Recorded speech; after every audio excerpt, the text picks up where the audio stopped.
Did you know research indicates that guilt shows up in 95% of the women almost once daily? In my therapy room, guilt shows up whenever a woman chooses herself. It could be with small daily tasks or the big decisions. We have all heard or experienced the mom guilt. What is it about it that makes us feel so guilty when we kind of prioritize ourselves over our child?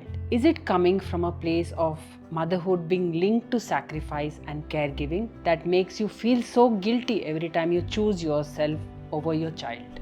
Or is it with a partner when you think about taking some time for yourself and ask yourself, am I selfish? Because you always feel that you have to be adjusting and easy to maintain relationships. Is it coming from a place of duty and repayment when you are a daughter?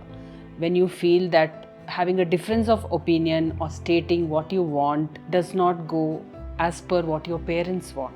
Then there is professional guilt. When you don't overwork or you maybe switch off after work, you kind of doubt yourself because your worth is so linked to being productive. Even self-care becomes extremely difficult for most women because it's about prioritizing rest and linking it to have I earned it. In my experience, I often see that guilt is always coming from an expectation from yourself or of what you're expected to be. And I think I want you to sit back and reflect today that if this guilt is coming from a place of it clashing with your own values, is it something that you believe in today that you should be doing? If not, I think to really understand where the guilt is coming from and to maybe overcome it. And if it's still sitting very heavily with you, it's disturbing you, I think it's important that you seek professional help.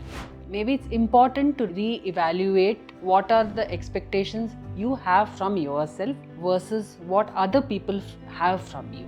And it's totally okay that if you want to let go of some expectations other people have had of you and you want to look at yourself and what is important for you today.